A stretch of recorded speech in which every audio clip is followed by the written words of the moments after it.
So obviously a huge win on the road for you guys. Now you go back to Bandit Land, where you guys know how incredible it is to play in front of that fan base, especially with a chance to win a championship. How big was it to get a win tonight and go home with that opportunity? Yeah, I feel like we had a win at some point here. Why not tonight? Obviously, our fans traveled very well. It was very loud in there. They had a great fan base as well. Luckily enough, we took advantage of game one. It's not going to get any easier. The next one's the hardest. But we're looking forward to the challenge ahead, and playing in front of 19,000 fans is pretty good. You mentioned the fans. How good does it feel to have such fans travel to pack out almost Albany? Every time I walk out and, you can hear them cheering for us, and they're like in between the anthems, like I get chills, and it's like feels like we're at home even when we're on the road, which is obviously a huge advantage for us. We can't thank the fans enough for traveling as well as they have in the past, and especially this year.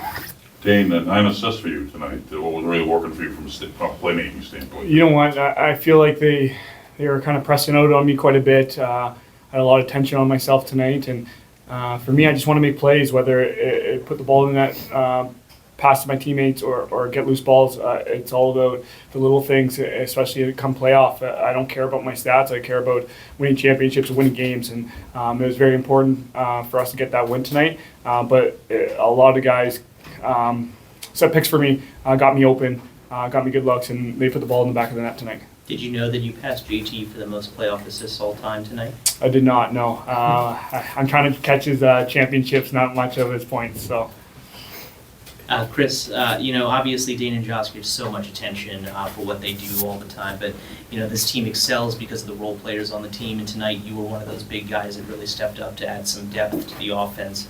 How did it feel to be one of those guys to bring a huge win, and how important is it to have role players for guys like Dhane and Josh? Yeah, I always say it all the time. We're a super dangerous offense, as in obviously we have Dhane and Josh. You could have split the MVP this year between both of them, and when you have guys like that and everyone keys in, everyone else on our offense is super dangerous as well. And, that's hard to play defense against. And, when you have guys like Dhane and Josh drawing so much attention, it really opens up looks for guys like myself. My first goal tonight was because he was winding up and everyone flew to him, and I was naked on the crease, just me and Dougie. So couldn't ask for a better chance than that, and that's because of the attention that they draw. Obviously, it was a tight game all the way up until the end, but really the second half is when the takeover kind of started. What would you say led to that? Yeah, you know what? Just composure. We were frustrated in the first half. They play a weird style of defense, like I've said many times. They force you into situations that you want to rush the ball, and I to go off of. It's not Josh and Dhane, it's a committee, and I feel like any of these guys could be number ones on any offense. So they kind of got us frustrated because we were capable of beating guys to the net. And then we settled down in the second half. We kind of regrouped. Defense made stops, important stops, and we just chipped away. We knew Dougie played unbelievable, but we knew they were going to fall eventually, and luckily enough, we got that next goal and the next goal, and just kind of continued on. Talking about the defensive effort in the third quarter especially, no goals allowed. Does that take the pressure off you or your offensive unit? Most definitely. When I think everybody talks about our offense and how explosive we are, but nobody talks about how important those defensive stops are. Even when obviously our defense make a mistake, you have Vino back there to make that big save. So it's very important to keep getting us possessions. When we're not scoring, it's tough to kind of go to the bench and watch our them go out on offense, and our defense did a great job getting the ball back to us and giving us another opportunity. Albany's I guess you could say kind of a pest. They tend to get under the skin of the other teams. I mean, how did you guys, obviously the penalties showed that you didn't overreact. Is that something you guys really talked about going in, or just something as professional as you know to keep your composure? I think it's no secret that's what a lot of their guys do, and they're very good at what they do. And, I think earlier in the year, a lot of our struggle with them was going to the box and falling into, what they want us to do.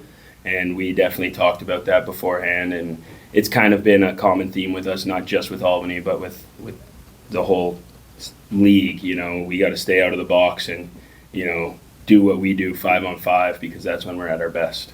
Yeah, I mean, that being said, there was no transition goal. So, I mean, how does that feel as an offensive unit to really, be able to win the 5-on-5 game like that without the transition and be able to do it as a unit. Yeah, I feel like we take pride in scoring goals. Don't get me wrong, but we take more pride in coming off transition. I think that's why we're one of the top offenses. It's not because we put the ball in the back of the net, but teams like Toronto and those teams that have transition, we pride ourselves in not allowing them to score transition. I feel like that's the easiest way to score goals in this league, or easiest opportunities, I should say. And again, we want to be known as a very good transition team, both on the defensive end, but also cutting off transition.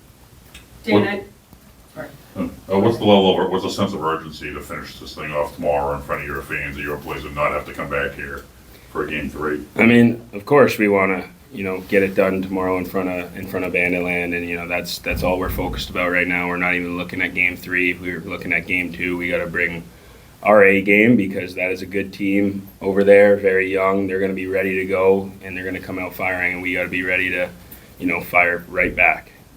Dhane, going off of you and I had kind of talked about maybe not taking a step too far, one step at a time kind of thing, but now you are in this situation where tomorrow you could go back to back for the first time since 1993. I mean, what would that mean to you and just your entire team? Yeah, it would mean a lot. You can't look too far ahead again. Obviously, we have a great opportunity ahead. We've earned this opportunity to kind of put them away. But like I said earlier, the next game's the hardest to win. We got to win every little battle. We got to win every shift. And what I tell the guys before we go at every game is every shift matters. You almost forget about that. And the loose ball battles, the little things are going to win us games. So again, we're looking forward to the challenge ahead. Luckily enough, we're going to be playing in Banditland, but it's not going to be easy. What's the message heading back home? Just be ready. What's next? Dhane said it best in the locker room, and that's in the past. That means nothing. It's still anyone's ball game, and we have the game ahead. So what's next? We're already thinking about that. Getting home, getting some good rest, talking on the bench or talking on the bus about what we got to do tomorrow to be better. Last questions? Thanks, guys. Thanks.